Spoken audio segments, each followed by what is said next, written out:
Today, we're going to be doing a quick Q&A with Major Benjamin Harington. Ben is an Army officer with over 25 years of military engineering experience. He has spent his career primarily around land-based assets and has worked on technologies such as body armor, parachutes, camouflage equipment, firearms, and much more. Ben was our Week 7 presenter, but he didn't have time to get to all the questions. So we're going to fire some at him right now. First question for today. What level of officer do you achieve when you graduate from the Australian Defence Force Academy? Afternoon, Georgia. It's great to be back and answering these questions. I did feel that we didn't get to everything last week. So, look, what level of officer do you receive when you graduate from ADFA? It's not a straightforward answer. However, if you're in the Navy, you will be a sub-lieutenant. If you're in the Army, you need to do a further year of training at the Royal Military College, and then you'll be a lieutenant. And if you're in the Air Force, you'll graduate as a flying officer. That might sound a bit complicated. You all end up at the same level. Our Army needs one more year of training. That might be because we're better trained. It might be because we're a bit slower. I'll let you take your pick on that. But you all end up at the same as a junior officer. By that officer, I mean you've got the Queen's Commission. You've put in positions of responsibility and positions of command.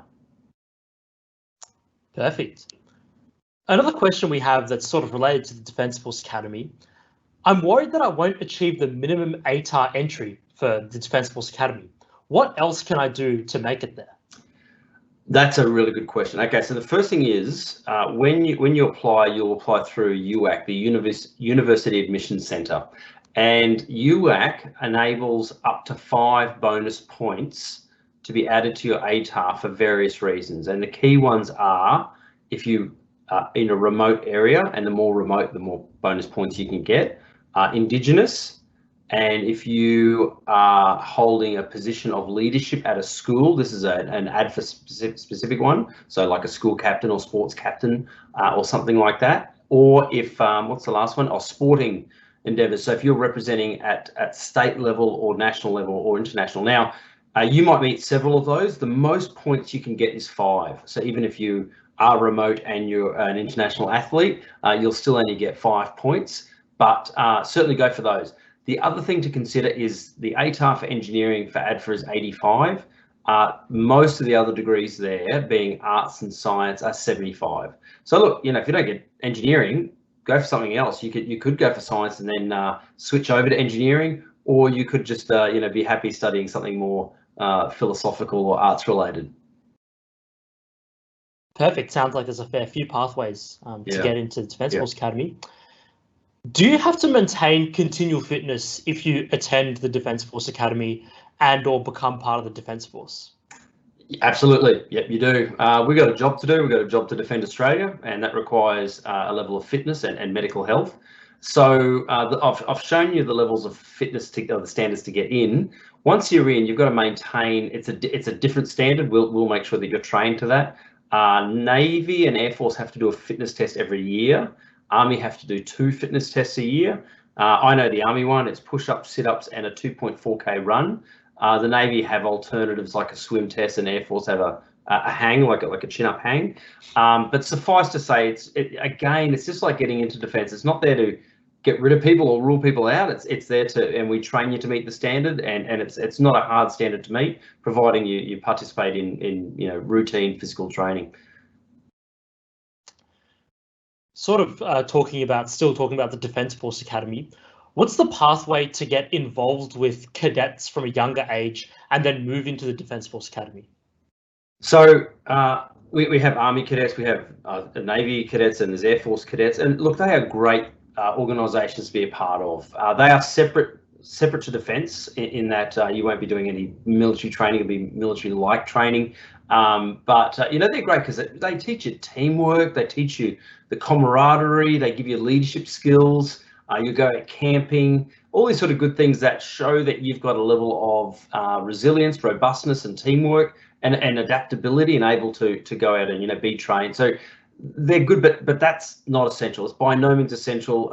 And if you have been a cadet, I think it'll help you a bit in your application. It's not going to help you a lot. I was never a cadet.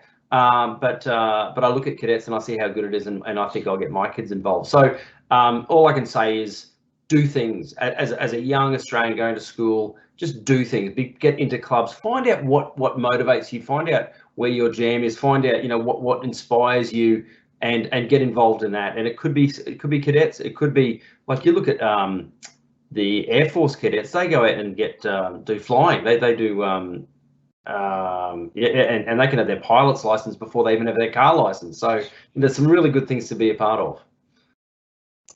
Definitely sounds like there's a lot of things that young people could be doing to increase their chances of getting into the Defence Force.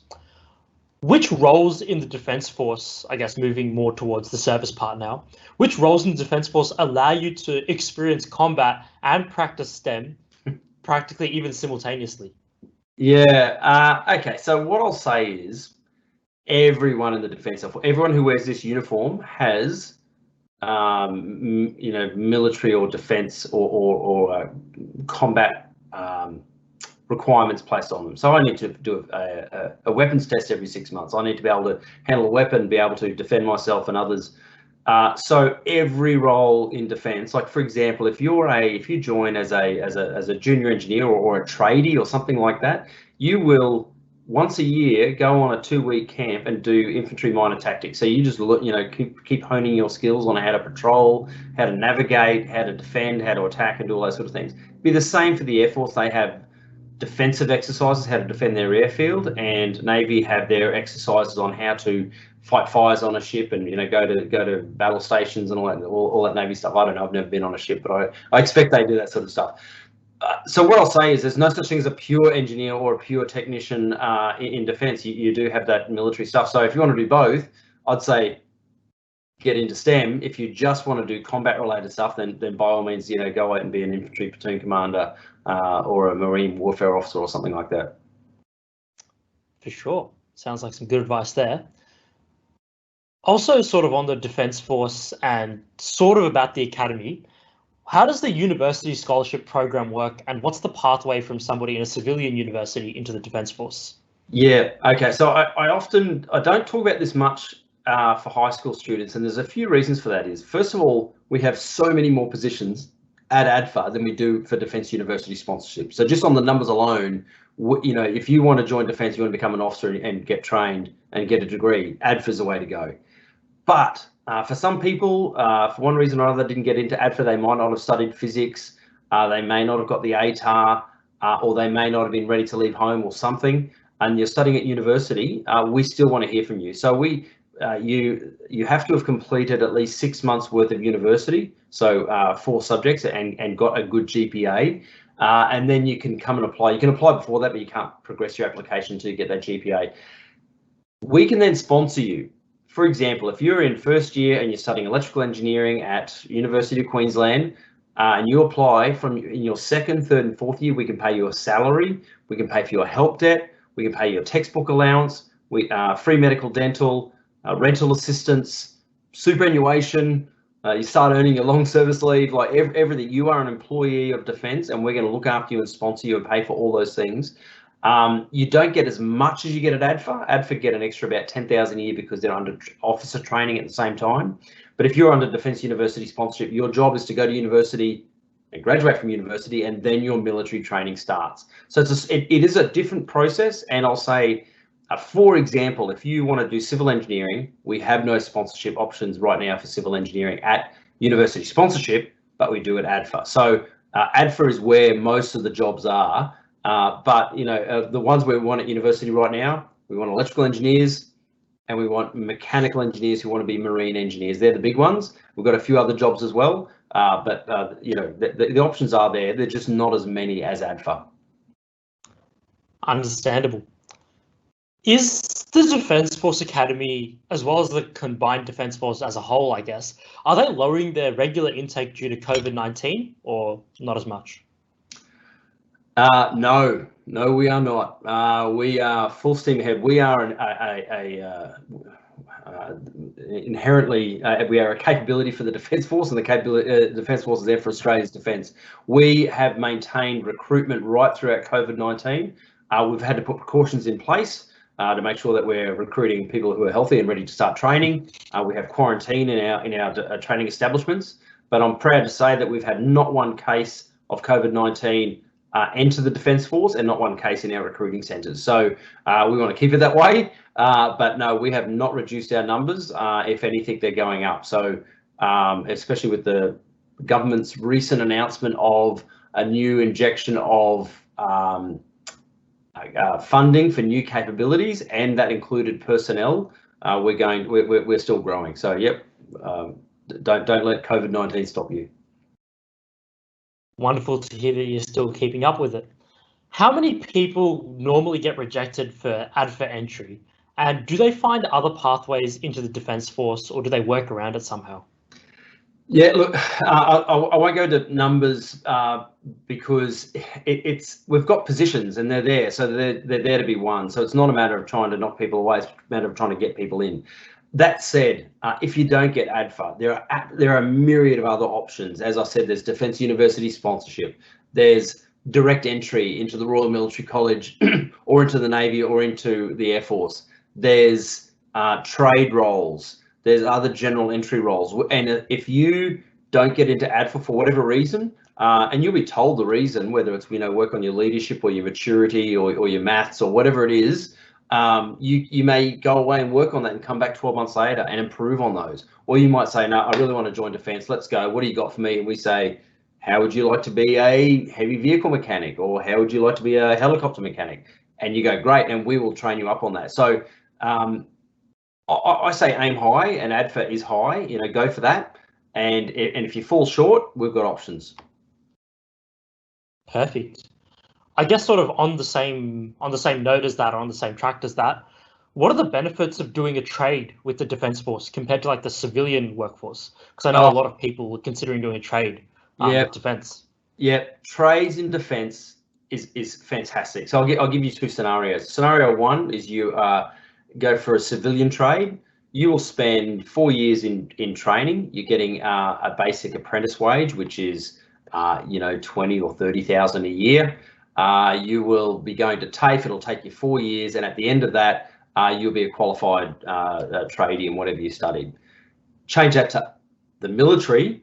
We, generally speaking, we will pay you 50,000 plus a year. We will front load you with all the training, so that because we don't want to waste time of you sweeping and cleaning on the workshop floor. We want to get you swinging spanners and fixing kit and being a capability. So on average, it's about 2 years of training, and at the end of that, you will be paid as a fully qualified tradie, so 70,000 a year or thereabouts, and you'll have to do on-the-job experience, so getting more jobs and getting sign-offs in your logbook.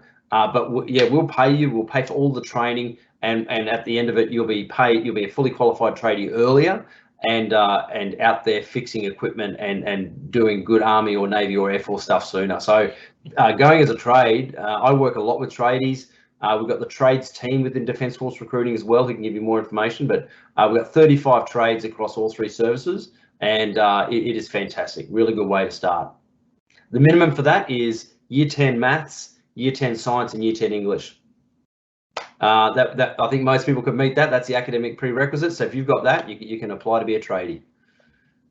Sounds like a great option for some of the students out there who are thinking of different pathways and things like that. Absolutely. For sure. Yeah. Going back to we were talking about the university scholarship program earlier. How much does the university knowledge that you take either from civilian university or from ADFA, how much of that do you actually use in your day-to-day job? Frustratingly, very little. And I think if you speak to anyone who goes to university, well, except people like doctors, I hope they learn a lot about what they need to do on the job. But as an engineer, you're taught how to think, and you're taught how to approach problems, and you're taught you know what you know, and you know what you don't know, and you know where your limit of knowledge and expertise ends, and where and when you have to go seek further advice, and you know what is good advice and what's not good advice. So, for example, I've worked on, I think I gave the example last time of parachutes.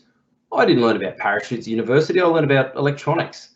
But I took that methodology of problem solving, of appreciating a physical problem, of meeting, complying with standards, going to references, going to experts, and pulling all that together and making sure I made at the end of the day, good engineering recommendation or decision. So whilst I didn't get out and do, second order differential equations or do some deep level coding in MATLAB or whatever it is I learned at university, whilst I'm not doing that, I know how to do that, and I know that I can apply the same methodology to solving problems. So it's a really hard answer to give it, but the answer is very little of the technical stuff, but a lot of how it teaches you how to think. Absolutely. Final question we've got is a bit of a personal one. What's been your proudest moment with the Defence Force throughout your career so far? Yeah, it is hard to pick one. I feel so fortunate to have been given the opportunity to serve. Thank you, Australia, for letting me join, for letting me go on this adventure, for letting me take on challenges. I would say I've had a lot of little successes throughout my career, and the surprising successes of being given the opportunity to command troops and study overseas and things like that. But to be honest, I'm loving this. I'm loving the opportunity to let young Australians know what I've got out of it, and to pass that on and to say, hey, you can do this too. And if it's not in defence, I don't care what you do, but do something. Get involved in STEM. Be creative, get involved in teams. Defence is a great way to do it. It's a great way to start your career. But this job here is actually the most personally satisfying, because I'm able to change lives like I never had before. So yeah, there you go. Cheers, Ben. Amazing to hear your responses on like a diverse range of issues. And I hope that everyone who's listening in got their questions answered and learned something. It's been an absolute pleasure. I look forward. I hope we get to do it again. Either later this year or next year. It'll be good. Hopefully in person as well. Thanks, Georgie.